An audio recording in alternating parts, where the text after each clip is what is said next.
Big boss హౌస్‌లో మొత్తానికి ఫైనల్‌గా ఆటో ఛాలెంజ్ అయితే వచ్చేసింది. Chief contender third level task అయితే మొదలుపెట్టేశాడు. పట్టు వదలని విక్రమార్కుల అంటూ ఈ టాస్క్‌లో అయితే మూడో లెవెల్ ఆటోని బిగ్ బాస్ రంగంలోకి దింపేశాడు. 5 మంది కంటెస్టెంట్స్ కూడా ఇలా ఆటోలో కూర్చొని ఉంటే చివరి వరకు ఎవరైతే ఉంటారో వాళ్ళే ఈ టాస్క్‌లో విన్నర్స్. అయితే ఈ టాస్క్‌లో ఒకరినొకరు తోసుకుంటూ ఆటోస్ నుండి కింద పడేయాల్సి ఉంటుంది. అలా చివరి వరకు ఎవరైతే ఉంటారో వాళ్ళే విజయం సాధిస్తారు. అలా విష్ణుప్రియ, పృథ్వీ అయితే అశ్విని, రోహిణి, టేస్టీ తేజాని కింద పడేయడం జరుగుతుంది. అలా వాళ్ళైతే ఈ టాస్క్ నుండి వెనక్కి పడిపోతారు.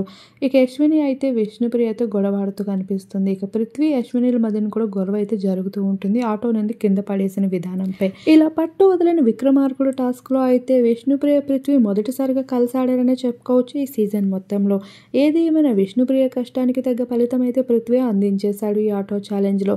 ఇక విష్ణుప్రియ అయితే నీ క్యారెక్టర్ ఇది అంటూ రోహిణిని అనడంతో క్యారెక్టర్ పైకి వెళ్ళావా బాగోదు అంటూ రోహిణి కూడా రెచ్చిపోతూ కనిపించేసింది.